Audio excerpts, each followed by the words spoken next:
In fairness to Mr. Barsaga, nakilala ko rin siya nung panahon ni Pangulong Duterte. Siguro kabuhayan niya talaga itong style na to.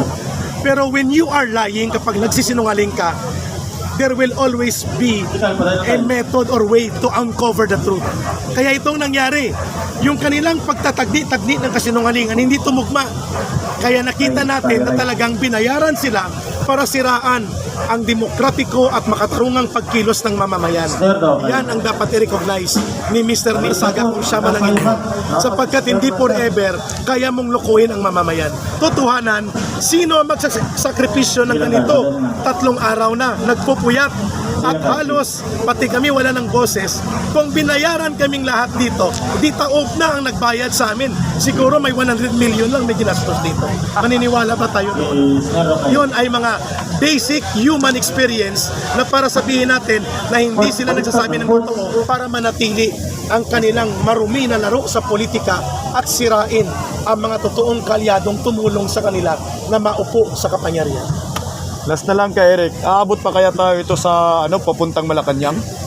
May possibility yan kapag hiningi ng taong bayan na sila po ay dumagsa sa lansangan, and when the people go out in the street to exercise their direct sovereign will, yung direktang kapangyarihan ng mamamayan, yan po ay dapat kinikilala ng ating pamahalaan.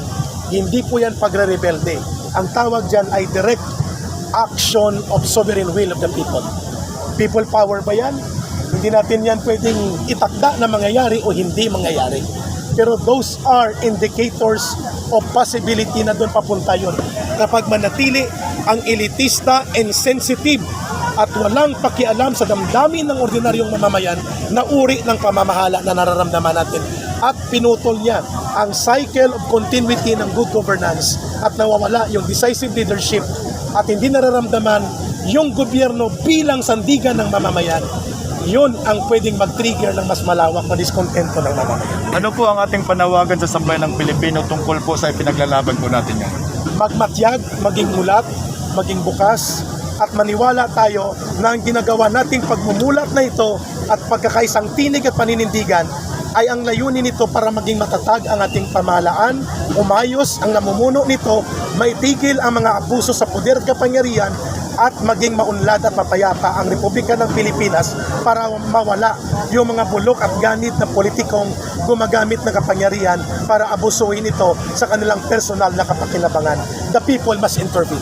Ayan, maraming salamat po kay Eric. Maraming salamat po kay Eric. Sir, ano po masabi niyo sa mga, iba meron po kasi na-interview na isang vlogger na Barsaga doon na meron daw mga binayaran mga dumalo sa prayer rally, pero na-interview po sila ng SMNI at sinasabi nila na inutusan lang daw sila at binigyan sila ng 100 piso. Ano pong comment niyo, sir? Correct yun.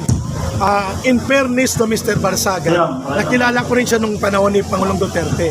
Siguro kabuhayan niya talaga itong style na to. Pero when you are lying, kapag nagsisinungaling ka, there will always be a method or way to uncover the truth. Kaya itong nangyari, yung kanilang pagtatagdi-tagdi ng kasinungalingan, hindi tumugma. Kaya nakita natin na talagang binayaran sila para siraan ang demokratiko at makatarungang pagkilos ng mamamayan. Yan ang dapat i-recognize ni Mr. Barsaga kung siya man ang ito. Sapagkat hindi forever kaya mong lukuhin ang mamamayan. Ang taong bayan ay may pamamaraan upang malaman ang katotohanan, at kapag sila ay ibinenta mo sa kasinungalingan, ikaw ay hatulan ng mamamayan. Sir, ano masabi niyo po sa mga naniwala doon at sa mga vlogger na nakisakay doon sa issue na yun? Alam naman natin ang interest nila, hindi yung kapakanan ng mamamayan. Pero nakita natin na ang katotohanan, sino ang magsasakripisyo ng ganito? 3 araw na, nagpupuyat. At halos, pati kami wala ng boses. Kung binayaran kaming lahat dito, di taob na ang nagbayad sa amin. Siguro may 100 million lang may ginastos dito. Maniniwala ba tayo doon?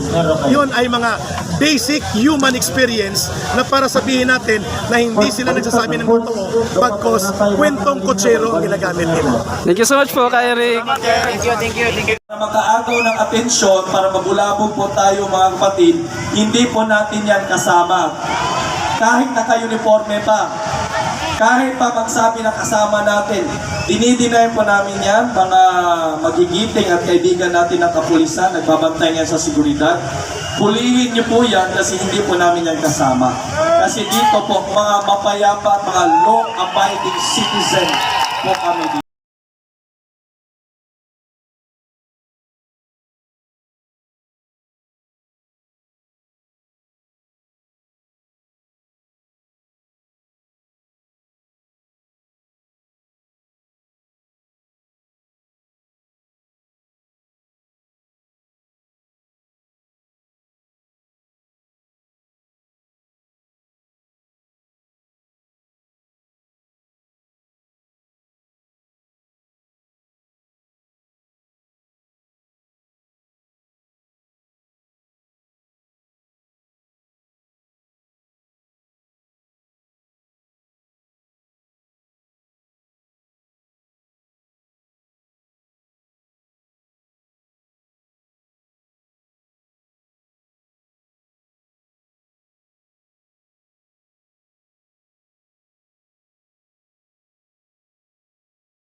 Papasok dyan. So maging vigilant po tayo mga kapatid. Amen?